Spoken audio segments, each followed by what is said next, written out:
magpapatuloy tayo. This is our third part sa pag-aaral po ng parte ng liham ni Pablo para po sa mga taga-Galacia na kung saan ay idinil ni Pablo itong mga pagtuturo ng mga tinatawag na Judaizers na nagtuturo ng kaligtasan ay sa pamagitan ng pananampalataya kay Kristo at pagtupad ng buong kautusan. So pinabulahanan po iyon ni Pablo at malinaw na pinaliwanag niya mula sa chapter 1 hanggang chapter 5 na ang kaligtasan ay sa biyaya lamang sa pamagitan ni Kristo, walang labis at walang kulang. And so ngayon, sa ating pong pinag-aaralan ay nakita natin yung mga application.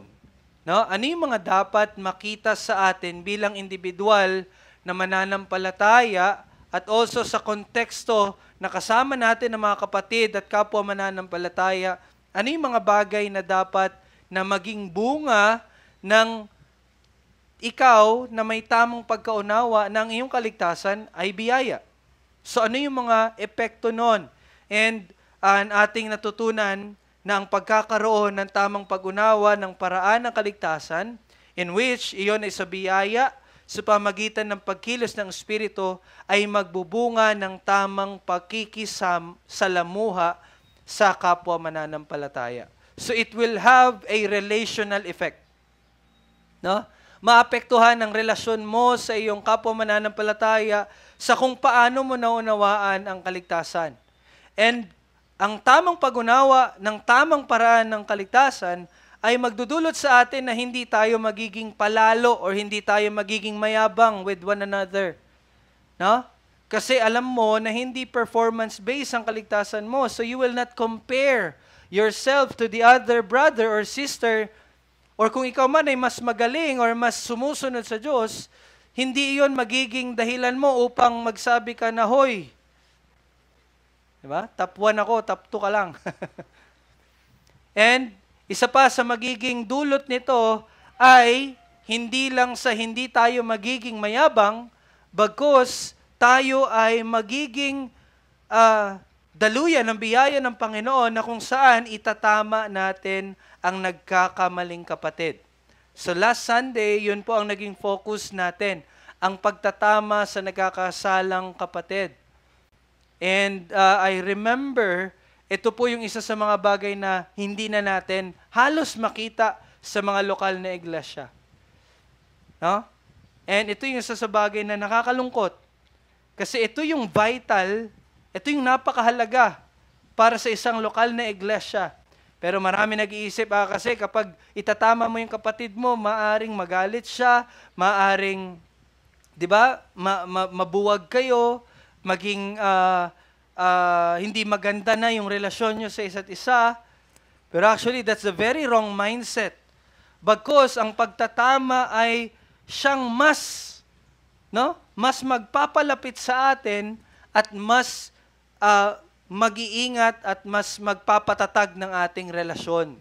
Hindi lang sa isa't isa, but lalo na sa ating Panginoon. And so, we will obey that. No? Susundin natin yon. Pero there's a process. At kailangan natin matutunan kung paano gawin yon ng tama. No? Kaya that's why. Kaya ganun din ang paghingi ko ng tulong kala Pastor Olan. Sabi ko, ito po yung specifically na kailangan namin matutunan. Paano namin to gagawin? Pero sa linggong ito, patuloy po sa pagbibigay ng instruction si Pablo. No? At hindi lang po, at dapat nating maunawaan na hindi lang dapat hindi tayo maging mayabang at hindi lang itama natin ang kapatid, meron pa po tayong isa pa na dapat nating gawin. At yon ay ang ating pag-uusapan sa linggong ito.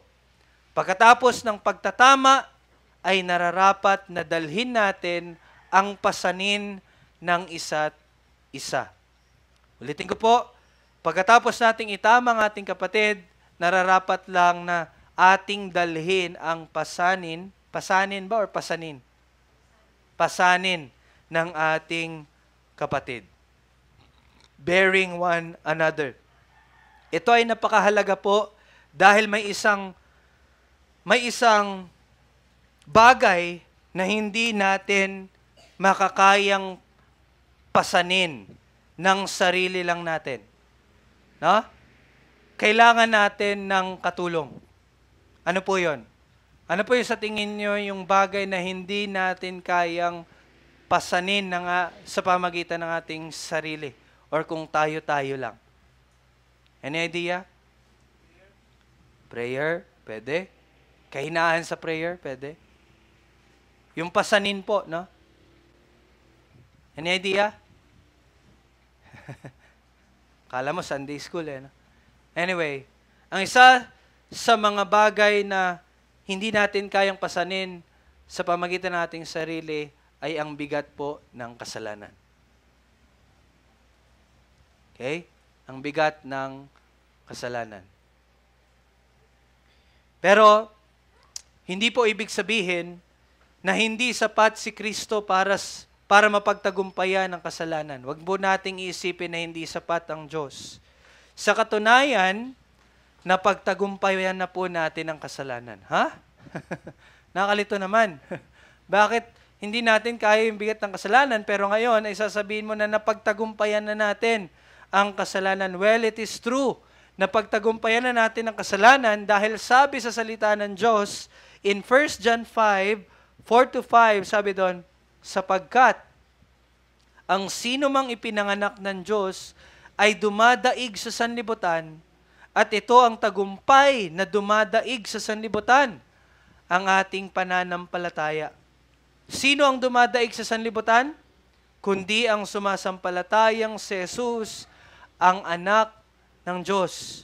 Now, gusto ko pong tingnan ninyo na bagaman hindi po kasalanan ang salitang ginamit ni Apostle John dito sa verse na ito pa rin ay tumutukoy sa kasalanan. Ngunit sa mas malaking aspeto nito na tumutukoy sa mundong makasalanan na dati ay parte or kaanib po tayo. Okay? Ang verse na ito ay nagtuturo na tayo na mga mananampalataya ay dumadaig. No? Dumadaig daw. Tayo ay nananalo. Saan? Sa kasalanan. Pero paano? Patuloy pa rin naman ako nagkakasala. No? Sinabi ng verse na ito, sino dumadaig sa sanlibutan or sa kasalanan? Ang mga mananampalataya. So paanong dumadaig? Natatalo naman ako. Nadatapa naman ako, nagkakasala pa rin ako. Now, iyan po ang may isip kung ang tagumpay ay inaasa natin sa ating gawa. Natural po na iyon ang maisip mo kung ang titingnan mo ay yung gawa. Ngunit, malinaw na ang pagiging matagumpay sa kasalanan ay dahil po sa natapos ng ginawa ni Kristo. Ito ang tagumpay na natanggap sa pamagitan po ng pananampalataya. No? So, sa atin pong katayuan, sa ating katayuan, or sa atin pong posisyon sa mata ng Panginoon, tayo ay panalo na. Okay? Dumadaig, nananalo po tayo sa kasalanan. Pero yon ay dahil kay Kristo. Ngunit, tayo ay nasa sanlibutan pa rin. Okay? Tandaan niyo po, tayo ay nasa sanlibutan pa rin at nasa presensya pa rin ng kasalanan. Kung kaya, tayo ay naghihirap pa rin at minsan ay nadadapa pa rin. So ito po yung sinasabi sa theology na already but not yet. Okay? Already, but not yet. Ibig sabihin, ligtas na, tagumpay na, matagumpay na, nanalo na, pero hindi pa. Di ba? Nanalo ka na sa kasalanan, matagumpay ka na sa kasalanan, pero hindi pa. Why? Again, tandaan niyo po, positionally, panalo na. na-overcome na po ang kasalanan. Pero hindi natin yon ginawa. Hindi tayo ang may gawa nun. Sino may gawa nun? Ang Panginoon. Ang Panginoong Jesus.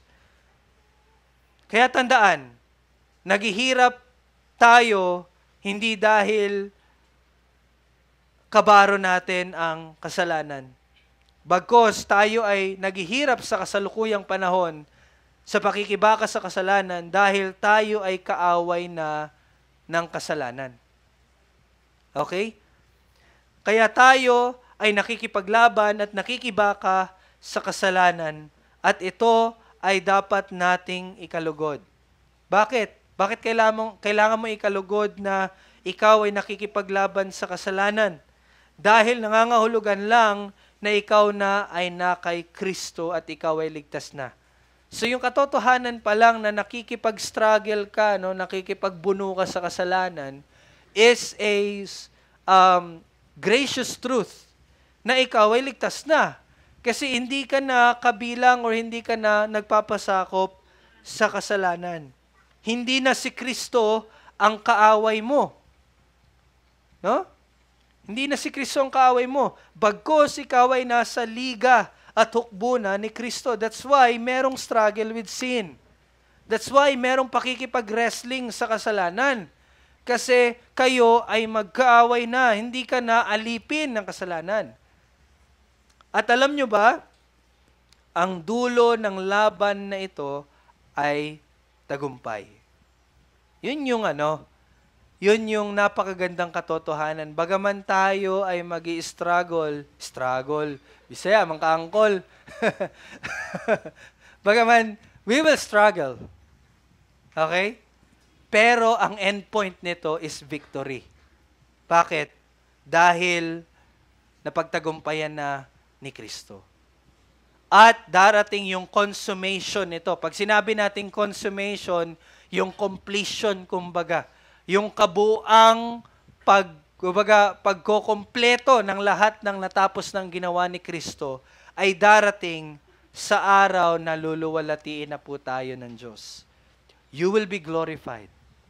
At anong mangyayari sa glorification na yon? You will be changed. Yung katawan mo na makasalanan.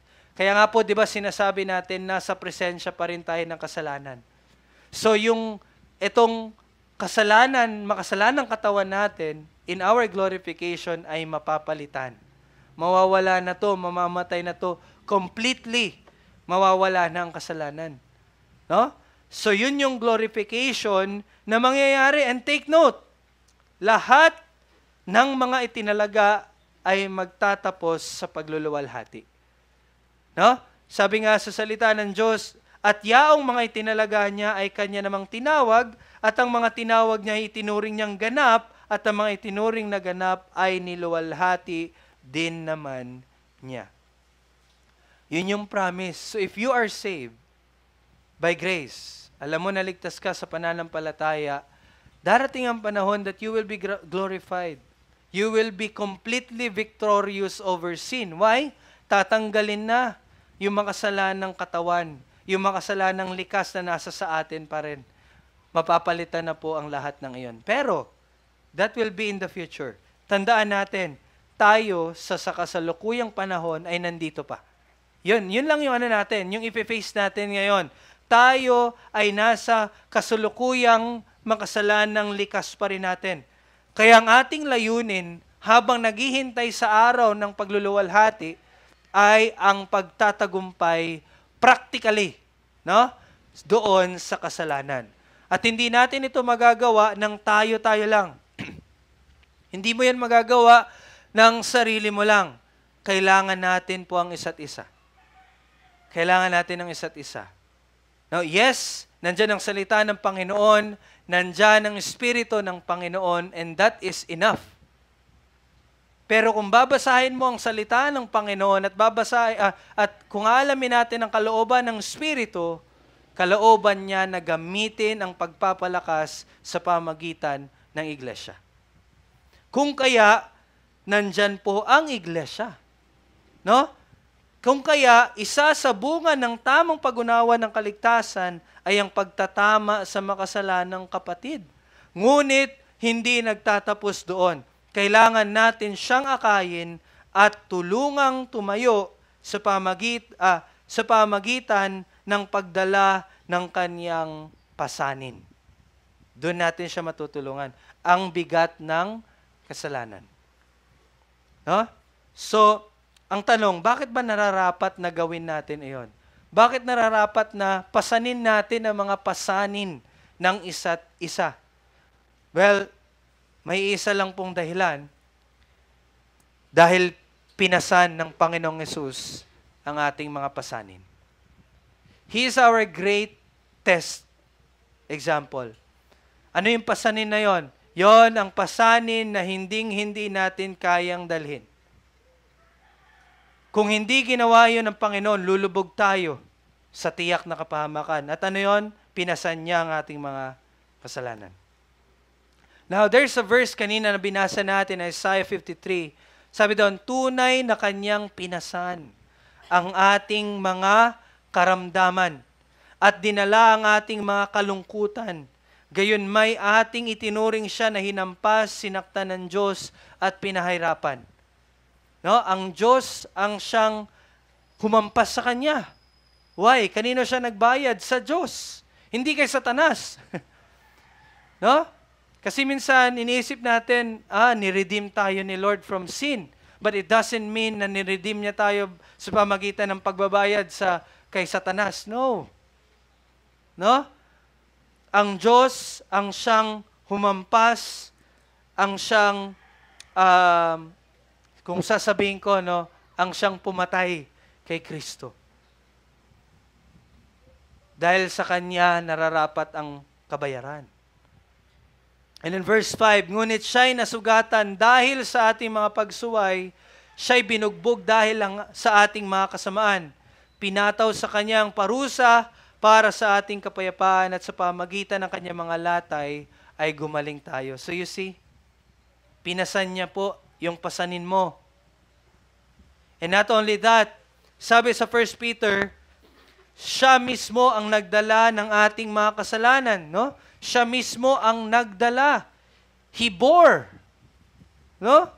Inako niya ang ating mga kasalanan sa kanyang katawan sa punong kahoy upang tayo'y mamatay sa mga kasalanan at mabuhay sa katuwiran. Dahil sa kanyang mga sugat ay gumaling tayo. This time, Peter made it clear, binigyang linaw ni Pedro na yung sinabi ni Isaiah na propesiya ay naisakatuparan kay Kristo. Ininterpret kumbaga ni Pedro yung sinabi sa Isaiah 53. It is Christ. Siya yun. Ano ba yung pinag-uusapan sa Isaiah 53? The servant of God. Pero hindi pa malinaw. Sino yung servant of God?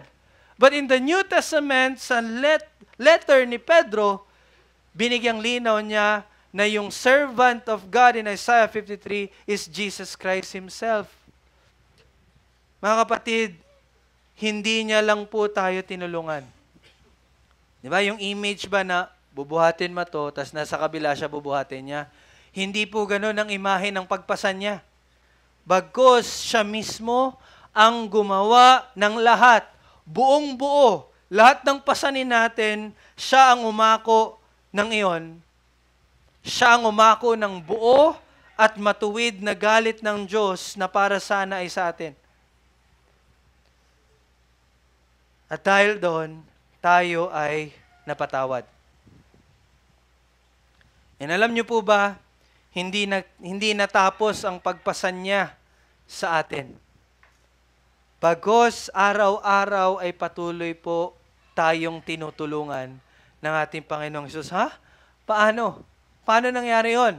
Let me explain sa pamagitan ng katotohanan na sinabi sa Hebrews. Sabi sa Hebrews 4:15, sapagkat tayo'y mayroong isang pinakapunong pari. Mga kapatid, we have a high priest. Meron tayong pinakapunong pare na marunong makiramay sa ating mga kahinaan. He knows.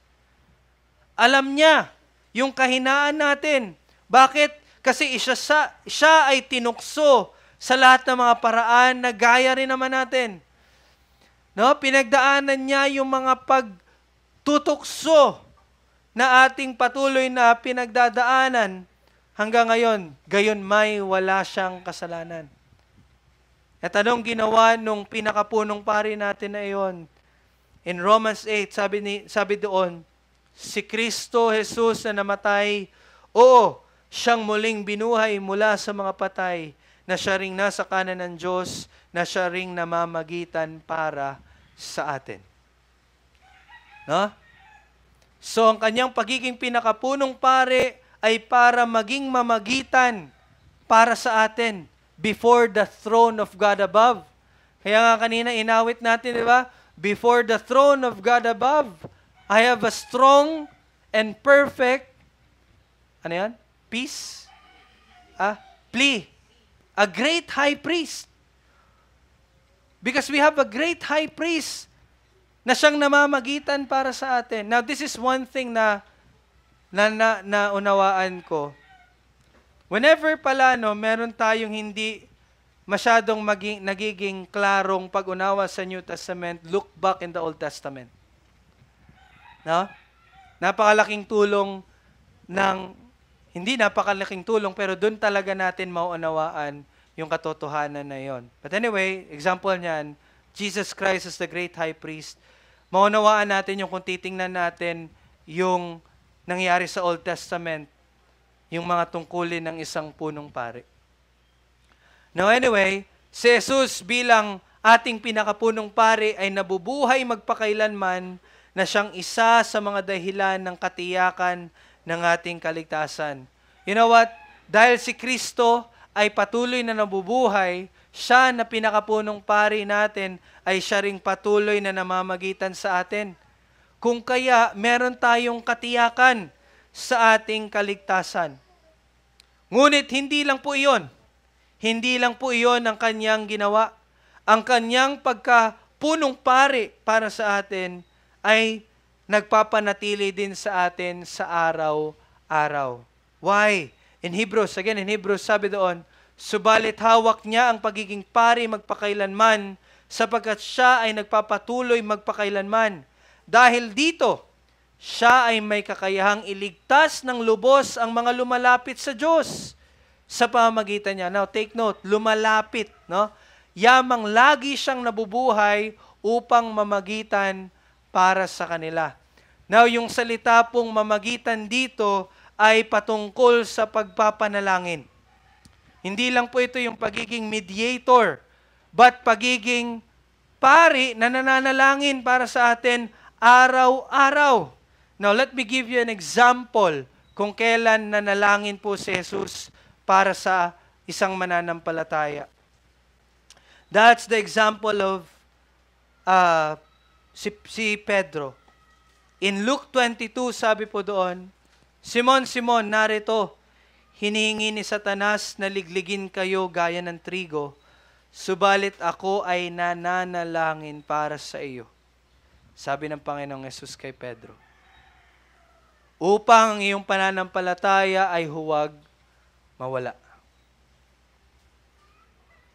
At kung makabalik ka ng muli, ay palakasin mo ang iyong kapatid.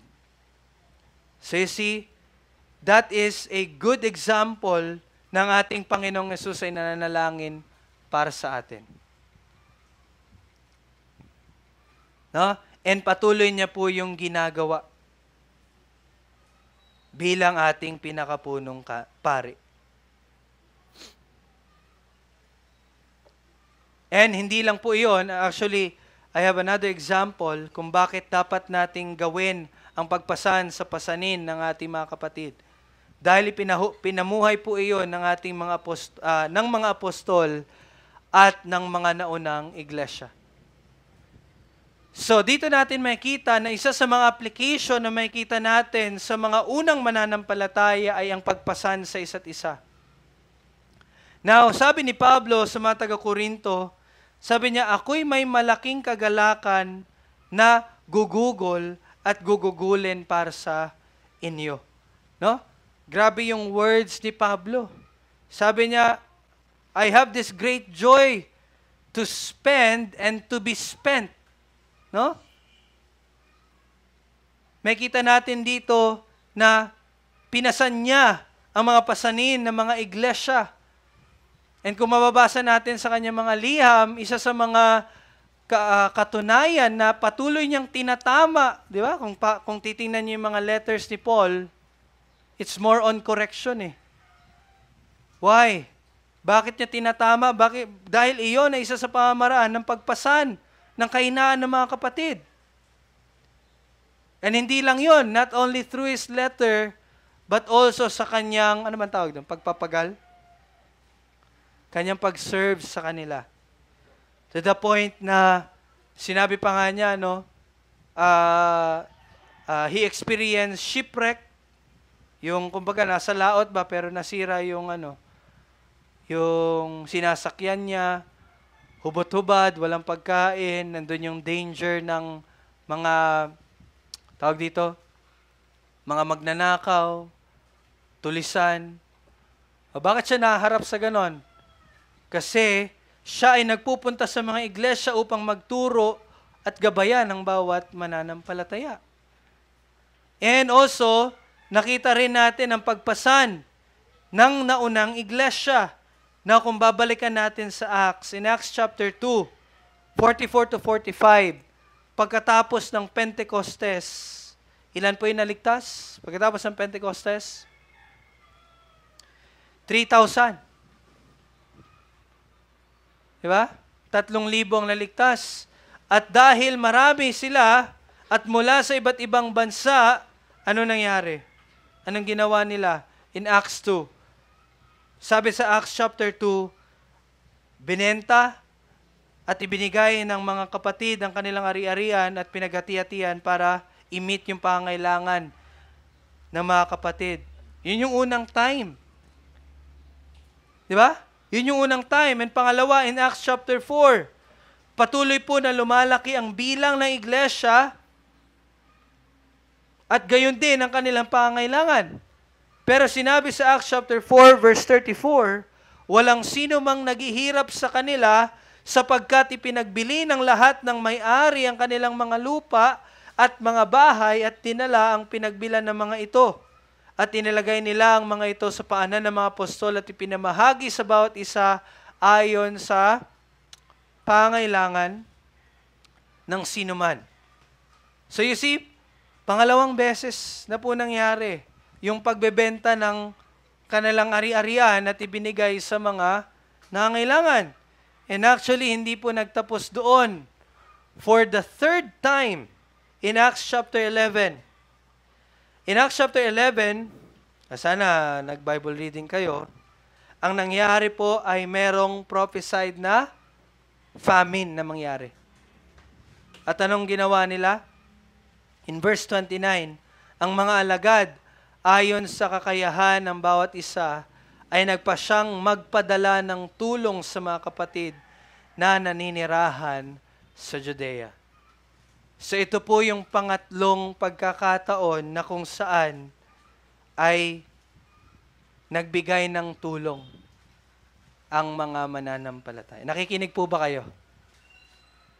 So again, 3 beses po natin mababasa sa Acts yung pagbibigay or pagtulong ng mga kapatid sa mga nangangailangan.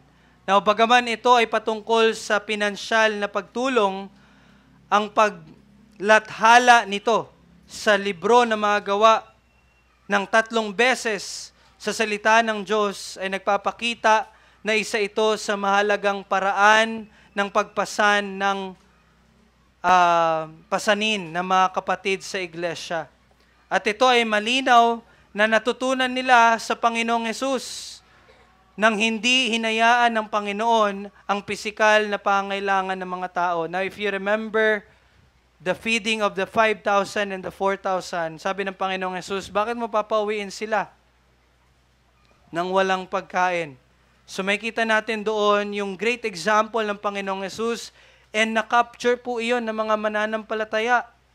No? Na tulungan natin, bagamat marami, tayo'y magtulungan para ang bawat isa ay meron.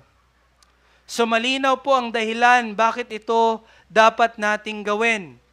Ito ang ginawa ng ating Panginoon at nararapat lang na ito ay makita sa atin dahil ito ay ipinamuhay din ng naunang iglesia. Kasi yun yung naging application ng mga kapatid natin, and so ganun din dapat natin gawin at sikapan na gawin ang mga bagay na ito. Now, sa anong paraan o aspeto natin tutulungan ang pasanin ng isa't isa? No? Malay nyo, yung naglilid sa inyo, ayaw na. Paano nyo siya tutulungan? Di ba? Paano kung pagod na rin siya?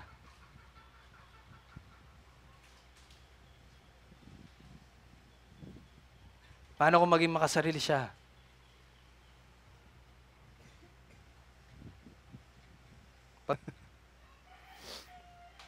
Anyway, sa anong paraan natin tutulungan ng isa't isa? In Galatians 6 chapter 2, kung babalik po tayo sa Galatians, sabi po dito, verse 2, dalhin ninyo ang pasanin ng isa't isa, at sa gayon ay matutupad ninyo ang kautusan ni Kristo. In verse 2, dalhin ninyo ang pasanin ng isa't isa, it is struggle with sin, kahinaan. And the word clearly says, no, na isa ito sa dapat nating itulong, na pasanin ang kasalanan ng bawat isa because meron po mga kasalanan na we cannot really handle by ourselves. Kailangan natin ng tulong. And another, in Romans 15:1, sabi doon ni Pablo, kaya tayong malalakas ay nararapat magtiis sa kahinaan ng may hina at hindi upang magbigay lugod sa ating mga sarili. Now, kung papakinggan po natin in Romans 15, parang ano lang to, no? Parang, siguro, yes, tulungan mo yung may hina. Pero actually, kung babasahin natin yung konteksto ng Romans 15, ito ay patungkol sa mga kapatid na may hina sa doktrina. No? One of the examples sa Romans 15 is yung para sa iba, para sa mga bagong mananampalataya, kapag kinain mo tong pagkain na to, yan ay inihandog para sa mga Diyos-Diyosan. Pero ikaw malakas na sa doktrina, marami ka na natutunan, alam mo na hindi na yon makaka-apekto sa kaligtasan at wala na yung epekto. Pero dahil siya ay mahina, hindi mo kakainin yung pagkain ngayon. So parang ganun po ang konteksto ng Romans 15. So, ang ating pagpasan is also para sa mga kapatid na may hina sa doktrina. May mga kapatid na hindi pa naunawaan ng lubusan ng ibang bagay, so we must bear with them. Turuan sila, ipaliwanag sa kanila. No? So, kung ang iyong kapatid ay hindi masyado maalam sa pagbabasa, ikaw ang magturo sa kanya. No, so actually yun din yung desire ko specifically for Nanay Pearly. Huh? Or sa iba pa dati yung nakasama natin sa from resort. So yung desire na matuluan sila kayo.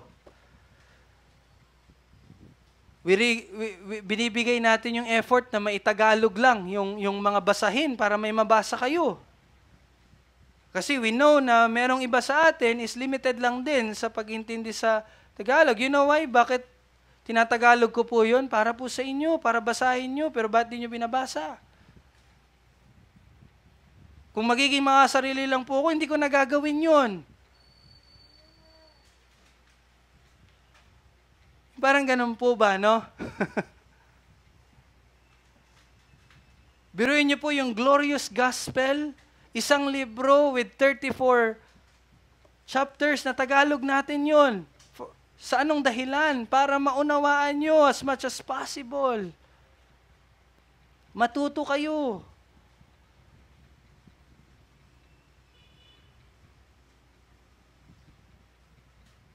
Di ba? Sana makita niyo yung pagtulong na yun. Tulungan niyo rin yung sarili ninyo. Pero again, the Word of God says, pasanin ang mahihina sa doktrina. That's why may ganyan po tayong pagtutulungan sa pag-aaral. Ako po, natulog po ako gabi, natapos ako magtrabaho 12 midnight. Kumising po ako kanina 6:30. Bakit po? Nagtrabaho po ako 7 a.m. hanggang 9:30. I only have 30 minutes to prepare kasi 10 a.m. yung start ng church natin. And 10 a.m. to 4 p.m. kailangan ko po magturo. And 4:30 hanggang alas 12 magtatrabaho na naman po ako.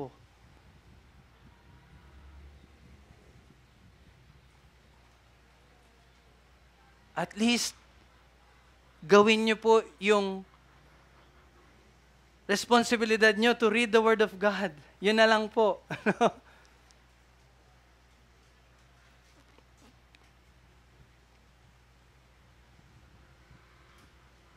Pero yun, wag niyo po akong kawaan. Pero gusto ko po ipakita sa inyo po na marami pong tao ang nag-e-effort para sa atin. Diba? Yung mga libro na nababasa natin, it is effort ng mga tao na dati, na gusto lang din nilang makatulong sa mga kapwa-kapatid, kaya nilathala nila yon. So make use of those. Tayo, magbabasa na lang tayo. Bakit? Kasi may mga may nauna na pong inaral na yon. Basahin nyo na lang for your own good. Yun na lang. And ano pa? Pangatlo, in Ephesians 4:1-3, sabi doon, kaya't ako na bilanggo ng Panginoon ay nagsusumamo sa inyo na kayo lumakad ng nararapat sa pagkatawag na sa inyo'y tinawag, na may lubos na kapakumbabaan at kaumuan, may pagtsatsaga na magparaya sa isa't isa sa pag-ibig, na nagsisikap na mapanatili ang pagkakaisa ng Espiritu sa buklod ng kapayapaan, may isang katawan at isang Espiritu. Na ano pong pinupunto dito ni Pablo sa mga taga-Efeso? Ito po yung pagkakaroon ng pagtsatsaga at pagiging maparaya sa isa't isa. And ito ay mas naging malinaw in Colossians. Sabi niya, pagtiisan ninyo ang isa't isa, at kung ang sino man ay may reklamo laban sa kanino man, magpatawaran kayo sa isa't isa kung paanong pinatawad kayo ng Panginoon. Ay gayon din naman ang inyong gawin. So, sa pangatlo, let us bear one another in our relationship. Kung merong pagkakamali ang isang kapatid, let's bear, let's forgive one another. So, yun po yung tinuturo dito. And another, in Thessalonians chapter 5, verse 14, mga kapatid, aming isinasamo sa inyo na inyong pangaralan ang mga tamad, palakasin ang mahinang loob, alalayan ang mga mahihina at maging matiisin kayo sa lahat. Ito naman yung specific dito ay may mga kapatid talaga na tamad. Kasi in Thessalonians, ang situation po dito, meron pong nagbibigay sila, di ba? Nagbibigay sila. Generous tong mga Thessalonians eh. Kaya lang, dahil doon, meron na po mga kapatid na ayaw na magtrabaho, umaasa na lang sa bigay. Parang ganun po ang situation dito. Pero again, tinama ito ni Pablo. Pero sa pagtatama niya, sinabi niya rin sa mga kapatid, pagtiisin niyo yung tamad. Di ba? So nandun yung pagtatama, pero nandun yung pagtitiis. Pagpapasensya. No? At alalayan ng mahihina. And lastly, in Hebrews 13, alalahanin ninyo ang mga bilanggo na parang kayo'y nakabilanggong kasama nila, ang mga inaapi na parang kayo rin, parang kayo na rin sa katawan. So ito ay ating pagtutulong or pagbibigay tulong sa mga kapatid na inuusig naman. So, nung pumunta po kami sa Olongapo for the conference, meron po doong dumalo. They are from Voice of Martyrs. So ito po sila, ang adhikain naman nila is to support yung mga napapersecute. So hindi lang natin alam, dami po pala napapersecute around, magkano? Ilan? Sa taon? 300 million? Sa year ng 2025 or this year? Last year? Last year, no? 350 million po. Kristiyano ang inuusig. Pero we don't know, no? Wala tayong kamalay-malay. Pero meron na palang, siguro sa oras na to may binubugbog. Siguro sa oras na to may binabalatan na balat. Siguro sa oras na to may pinapatay. Siguro sa oras na to may tinatapon na Kristiyano. Pero tayo sitting pretty lang dito. Makikinig na lang ng salita, hindi pa na inaayos. Pero may mga kapatid. Sabi niya nga, tayo po, mga free man po tayo, sabi niya. Pero alam niyo po ba, nung sabi ng mga kapatid na mga inuusig, yung mga inuusig, sabi nila, we are praying for you. So kung yung mga kapatid na hindi malaya, ay nananalangin para sa atin ng mga malaya, bakit tayo na mga malaya hindi makapagpanalangin para sa kanila na mga hindi malaya? Di ba? Nasanay kasi tayo no, sa easy-easy, kumbaga. Pero remember, may mga kapatid po tayo na dumadaan sa ganong pag-uusig. Huh? Ano yung story niya? May isang babae. Ilan sila? Kalimutan ko eh. Pero marami sila. Ang nangyari, nakaalis na yung iba. Siyang batang babae, 14 years old. Siya na lang natira doon sa camp. Tinanong siya, bakit siya na lang natira? Siya na lang yung hindi anong tawag doon? Siya yung hindi nagre-renounce ng kanyang faith kay Christ. You see? In the midst of persecution and danger, hindi niya tinalikuran ng pananampalataya. Biyaya yon na nagawa niya. So kapatid, ikaw, makikinig ka na lang. Makinig ka na maayos. Magbabasa ka na lang. Magbasa ka na maayos. Nandiyan ka lang sa bahay mo. Magbasa ka, mag-aral ka ng salita ng Panginoon. Kasi in the other side of the globe, merong inuusig dahil sa pangalan ni Kristo. Sa halip na maglaro ka dyan, mag-movie ka dyan, pray!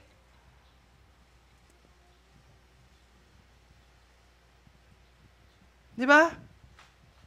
Kasi malaya ka. Pag-pray mo yung mga hindi malaya. By that, pinapasan mo yung pasanin ng kapatid. And guilty ako dyan. Huh? Napapag-pray ko lang sila pag nag-prayer meeting tayo. So guilty po ako doon. We must repent from that. Kasi hindi dapat ganun. No? Kapag ginagawa po natin itong mga bagay na to, pagpasan sa kapatid na nag-struggle sa kasalanan, pagpasan sa bigat ng kapatid na mahina sa doktrina, pagpasan at sa mga kapatid na nagkakamali sa pagiging matyaga sa kanila at pagpapatawad sa kanila, sa pagpasan sa mga kapatid na mga tamad at may hina, sa pagiging pasensyoso, pero again, pagtatama sa kanila at pagpasan sa mga kapatid na mga inuusig sa pamagitan ng pananalangin or pagbibigay natin ng kanilang mga pangailangan, kapag ginawa po natin iyon, sabi sa verse 2 ng Galatians, sa gayon ay matutupad ninyo ang kautusan ni Kristo. No? Sa ganung paraan, natutupad natin ang kautusan ni Kristo. Ano ba kautusan ni Kristo? Ano yung kautusan ni Kristo? No, what is the law of Christ? Alam nyo? Ano yung law of Christ? Chapter 5, verse 14. Sapagkat ang buong kautusan ay natutupad sa isang pangungusap, ibigin mo ang iyong kapwa na gaya ng iyong sarili. That is the law of Christ.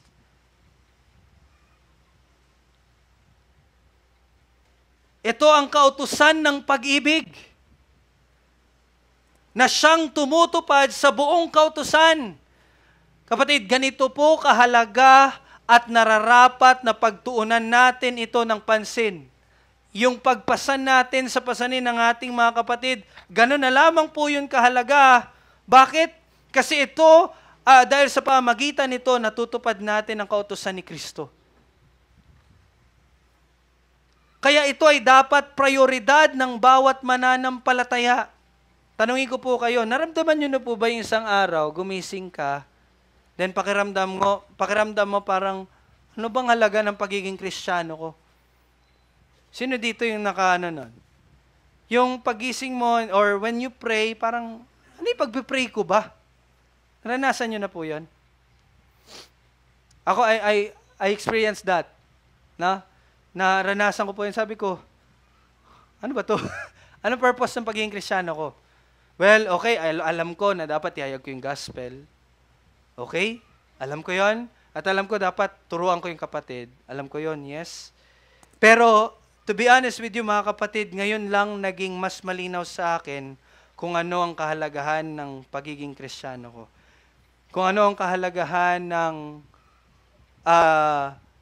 pagsusumikap natin na sundin ng Panginoon. Yes, sabi ko nga, I think nasabi ko na to sa inyo. 3. Tayo nagsusumikap na sumunod sa Diyos para sa kaluwalhatian ng ating Panginoon. Tama? Pangalawa, tayo nagsusumikap na sumunod sa Diyos para sa ikabubuti natin. Tama? Pero hindi pala nagtatapas doon. Tayo ay nagsusumikap na sumunod sa Diyos para sa ikabubuti ng ating kapatid. Yun. Yung 3 yon. No? Kaya po ang pagpasan sa pasanin ng isa't isa ay pagtupad sa buong kautusan.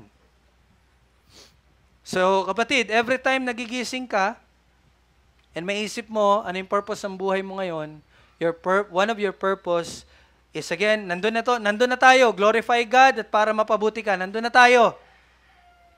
Tandaan mo na your daily life ay para din sa ikabubuti ng iyong kapatid. No? Now, ano ang pipigil sa atin upang gawin yung bagay na yon? Verse 3, sapagkat kung inaakala ng sinuman na siya ay may kabuluhan, gayong wala naman siyang kabuluhan, ay dinadaya niya ang kanyang sarili. So, anong magiging balakid upang gawin natin yon kapag iniisip mo na ikaw ay may kabuluhan?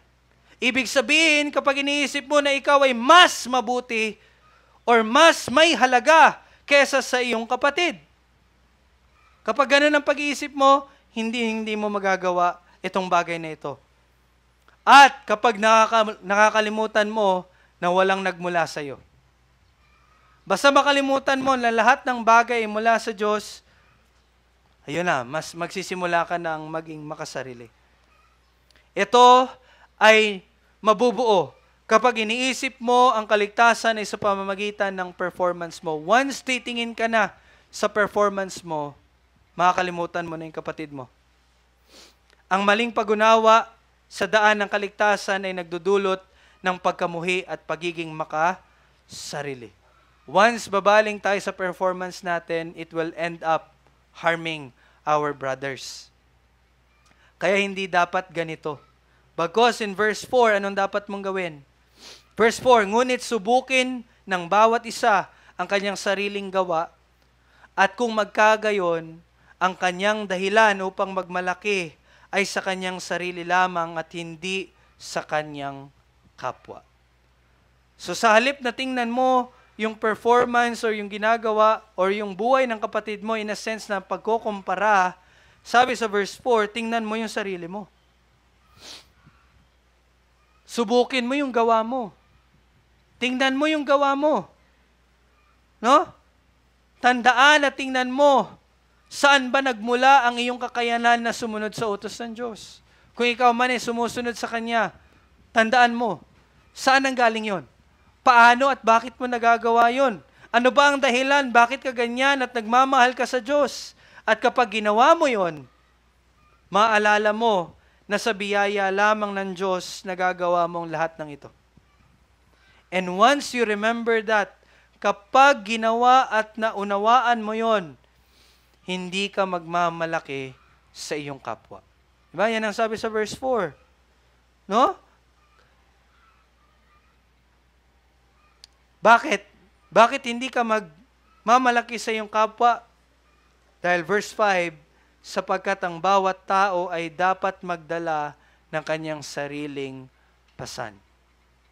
Ano ibig sabihin yan? Ang pasan dito po ay hindi katulad ng pasanin sa verse 2. Yung sinabi sa verse 2 na pasanin ay hindi katulad ng pasan dito sa verse 5. Yung sa verse 2, ang ginamit sa Griego, yung original term po na yun ay patungkol sa napakabigat na pasanin. But dito sa verse 5 na pasan is patungkol sa individual na dapat na regular na ginagawa ng isang tao. Yun po ang kahulugan ng pasan dito. Ito ay patungkol sa pangaraw-araw na buhay ng isang mananampalataya.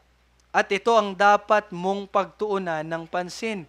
Pagtuunan mo ng pansin kung ano yung dapat mong gawin bilang mananampalataya araw-araw. Kasi maaari ka ring madapa. At kapag nadapa ka, yan ay maaaring maging mabigat na pasanin. Kasi po yun? At kapag nangyari yan, kailangan mo din ng tulong ng iyong kapwa kapatid. So you see, kaya ganito po ang utos sa atin. Pasanin natin, dalhin natin ang pasanin ng ating kapatid. Kapag tayo ay sumusunod sa Diyos, tayo yung mga spiritual at that time, pero wag magmalaki sa kapatid. Why? Kasi meron ka ring sarili mong pasan. Meron kang sarili mong responsibilidad at bilang mananampalataya na dapat mong gampanan araw-araw. At kapag nagagawa mo yon, makikita mo na biyaya lang yon ng Diyos. Pero kapag ikaw ay nagkamali at maaring iyon ay maging mabigat na pasanin, sila naman ang tutulong sa iyo. Sa pagtatapos, paalala po, tayo ay naligtas na at naghihintay para sa pagluluwalhati. Ibig sabihin po, tayo ay mga nasa presensya pa rin ng makasalanang likas, kaya nagkakasala at nadadapa pa rin tayo. Pero again, we are waiting for our glorification. Naghihintay tayo sa pagiging perpekto. Pero again, habang naghihintay, nandun yung laban, nandun yung pakikipaglaban natin. Kaya nandyan yung katotohanan, nagkakasala pa rin. Pero again and again, hindi po nawawala ang ating kaligtasan. Tayo ligtas. Pero ang katotohanan na tayo nakikibaka sa kasalanan ay katotohanan na nagtuturo sa atin na kailangan natin ng isa't isa. We need each other. Kailangan natin ng iglesia. No? Kasi ang iglesia lang ang makakatulong sa atin. Ang kapwa mananampalataya. At kailangan natin itong gawin kasi pinakita ito mismo ng ating Panginoong Jesucristo na siyang nag-alay ng kanyang sarili bilang pagpasan ng pasanin ng bawat isa. Pinasan niya ang pasanin ng kanyang iglesia, di ba? Siya'y namatay para sa kanyang iglesia.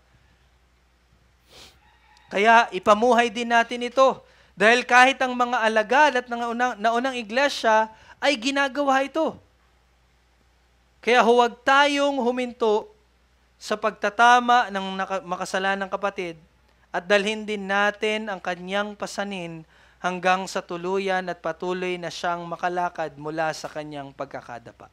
Yun yung goal natin, restoration. Kaya isa ito sa paraan na iniibig natin ang isa't isa, na tumutupad tayo sa kautusan ni Kristo ng ating Panginoon, na siyang ulo ng iglesia. So nawa kapatid, magkaroon ito ng halaga sa buhay natin. And nawa ma-apply natin ang ating pagpasan sa isa't isa. And mamaya, we will have a discussion patungkol po dito. So, Tayo po ay manalangin. Salamat po, O Diyos, sa iyong salita. Salamat, Panginoon, sa katotohanan ito. Indeed, Lord, it is your will at ito'y naayon po sa iyong kalooban na ang iglesia ay patuloy na lumago sa pamagitan ng pagmamahal mo na nag-uudyok sa amin upang mahalin at ibigin din ng isa't isa. Indeed, Lord, kailangan namin ang kapwa, mananampalataya, dahil kami po ay mahina. Indeed, Lord, salamat sa Espiritu Santo na nagpapalakas sa amin. Salamat sa iyong salita na nagtuturo sa amin na isa sa paraan upang kami mapalakas sa iyong pagpapalakas ng aming kapatid. I pray, O Lord, na maging mapagkumbaba kami at inuudyo ka na yung pag-ibig ay magawa din namin ito dito po sa lokal na iglesia mo sa East Community. Salamat, O Diyos, sa biyayang ito at sa aming paggawa nito ay ikaw lang po ang maluwalhati. Ito aming panalangin sa pangalan ni Jesus. Amen. Tayo po ay magsitayo upang awitin ng isang hymno.